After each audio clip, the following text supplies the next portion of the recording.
Hello and greetings, everyone. Welcome back to the Cryptodamus Astrology channel. It's been a while, guys, since I did a video, so I wanted to do an update and let you know about what's going on in the stars and the planetary alignments this week. We've got some big action and activity. Uh, so tonight we're going to have a moon is going to conjunct Mars in the sign of Gemini. That's just a short-term little aspect, but it could be a good time to clear the air, but we do want to be careful. Tempers can flare here, guys. So choose your words wisely. Um, it's okay if a conflict arises, but we want to avoid pushing the nuclear button. So this is one of the more tough aspects in just the monthly lunar cycle. Now, coming up this week, we've got one of the more interesting aspects of the year, which is the conjunction of the benefics. I'm going to switch to my astrology software here in a second. Just give me 1 minute to load that up, and we're going to talk about that. So this is typically pretty favorable. You can see here, Venus is heading towards a conjunction with Jupiter in Aries, and they're both it's actually going to be a stellium if you also include some of the asteroids. Chiron, the wounded healer Chiron, is going to be in the mix. Also, to some degree, the lesser known asteroid Vesta, which the famous UK financial astrologer Christine Skinner has said is very important for markets and trading. So we'll see. So typically the conjunction of the benefics, which is going to take place on March 1st, you'll see right here on March 1st. I'm going to just toggle that to get a little bit to get that exact conjunction. Now you can see this, hopefully you've been able to see this in the night sky, in the western sky, in the northern hemisphere. It's been setting every night in the western sky with Venus below Jupiter, but Venus is now moving up closely into that conjunction with Jupiter, which will be exact right around the evening of Wednesday, March 1st, really February 28th. It's exact on March 1st, March 2nd. It'll all be very, very close at right around 12, 13 degrees. Aries right next to Chiron at 13 degrees Aries as well. So as I said, Venus is a good luck planet that symbolizes wealth and love and sex and the good things in life, good food and good wine and fancy cars and nice watches and all of those things, but also love, affection, warmth, and comfort. One of the significations of Venus is comfort. And when it comes together with Jupiter, that's also a good luck, confidence, optimism, prosperity planet. It's usually quite favorable. However, there can be mitigating circumstances. Like last year, this took place in Pisces, but it was right next to a solar eclipse, and that really had kind of damaged some of the good fortune of this aspect. Now this year, Venus is debilitated in the sign of Aries. That's the sign of its detriment, opposite the sign of its rulership of Libra. So Mars doesn't do well in Venus's signs, and Venus doesn't do well in Mars's signs. So this could be a bit of a problem here, because Venus is in a weakened state. So it takes a bit of the shine off of this. It's still favorable. It's still lucky, can still produce beneficial results. And, we could see for markets, global financial markets, we could see a couple of good days here, going into Wednesday. The aspect is exact at about 9:35 p.m. actually on Wednesday. However, as soon as we finish that aspect, we have a much more difficult aspect the next day, and we'll flip this on to the next day here. Actually, I'm going to put it on set it for about every 3 hours so we can kind of see. Venus is starting to separate from Jupiter already as we get into the late evening. As we get into the next day, we see right here, okay, that Mercury really starts to make a kind of more heavy, serious, difficult conjunction with Saturn. And that's really almost concurrent with the Venus-Jupiter, conjunction of the benefics. So Mercury conjunct Saturn is a much more harsh configuration. We could, have to deal with some really, difficulties, obligations, heavy responsibility. We could get some bad news events that day, some bad news events, and that could shake the markets. Okay, so more pessimistic. So we've got kind of two extremes here, with more of an optimistic, hopeful Venus-Jupiter conjunction on Wednesday night, and then going into Thursday, that conjunction of Mercury and Saturn takes place around 6:30 a.m. Okay. And then what happens is things continue to deteriorate from there. So, and that is because Mercury is going to go into the sign of its debilitation in Pisces.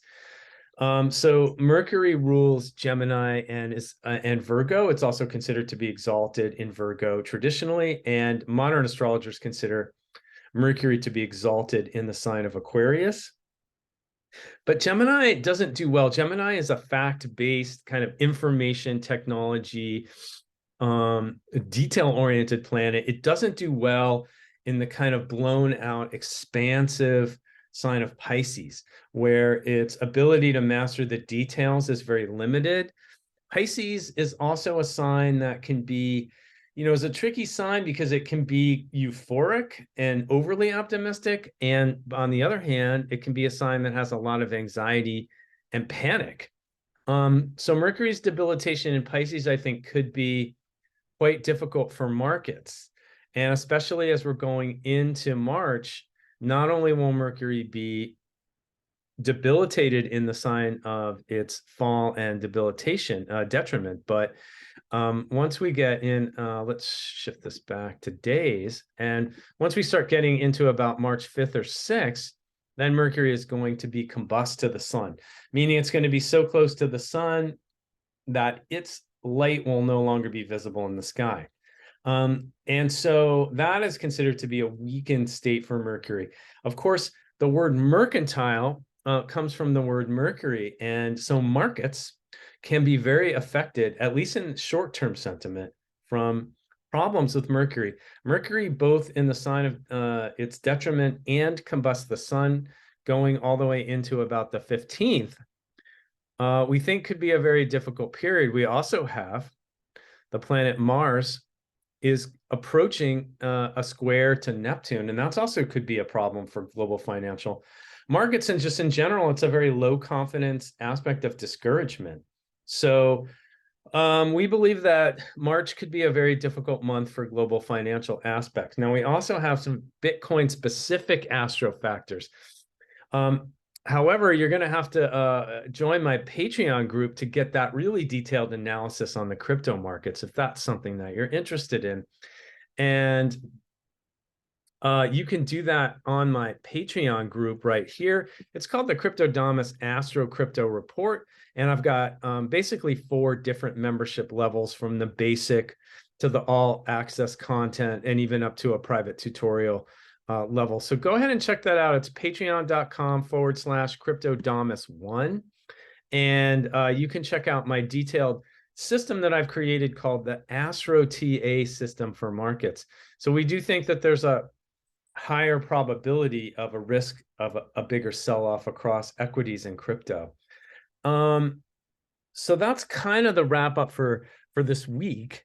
We do have a lot going on this week, going into next week, but those are the main factors. So Wednesday's going to have that Venus Jupiter conjunction of the benefics. If you have a clear sky where you are, it should be quite beautiful to check that out. If you have a clear sky tonight, you can go ahead and look at the you should be able to get a really nice view of that Moon Mars conjunction. That's going to be exact around let's see, exact around, well, 6:20 p.m. But really, it should be visible all night if you have a clear sky. So go ahead and check that out. That's going to bring the conjunction of the benefics, Venus and Jupiter, on Wednesday night, quickly followed by a more heavy, serious conjunction of Mercury. Mercury rules also transportation and communication. and technology in general. So on Mercury Saturn, which is Thursday, we would expect some problems with communication breakdowns, technical difficulties on the World Wide Web. We could see some major travel glitches and travel problems, anything having to do with travel.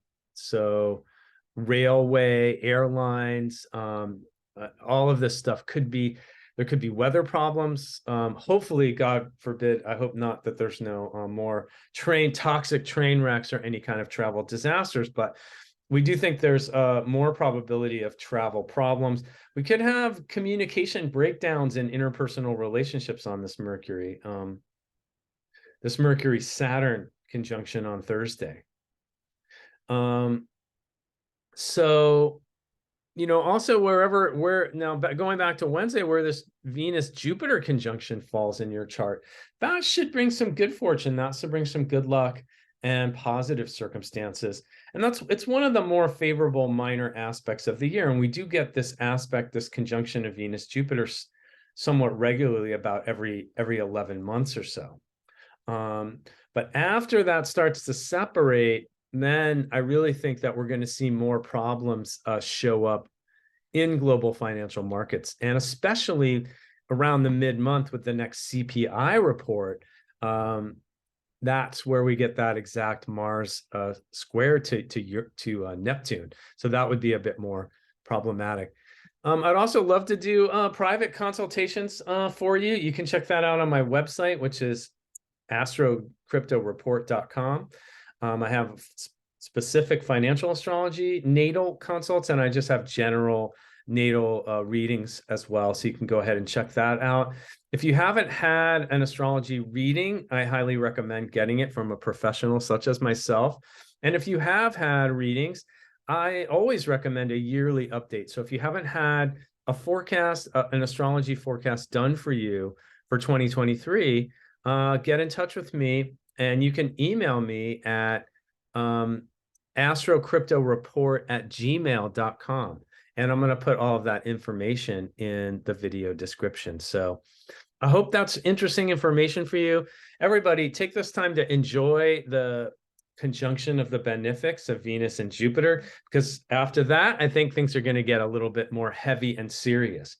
We also have 2 major planets are changing signs in March. I'm going to do another video on that one. Saturn is going to enter the sign of Pisces on March 7th. And when Saturn changes signs, it only happens every 2.5 to 3 years. So it's a big deal. It can create some chaotic energy shifts. And then Pluto is going to make its first dipping of its toes into the sign of Aquarius. It's going to crisscross back and forth between Aquarius and Capricorn for 18 months until it finally goes into Aquarius in November of 2024. But March 22nd or 23rd, I believe, is 23rd at 5:14 a.m. Pacific time, is the first ingress of Pluto into Aquarius. So Saturn and Pluto both changing signs in March. That's going to be a big deal. I'm going to do a separate video on each of those. So stay tuned for that. And thanks for joining and subscribing and liking my video today. If you have any questions about this information, hey, leave a comment for us or email me, get in touch. I'd love to hear from you. Everybody have a wonderful day, and thanks again for tuning in.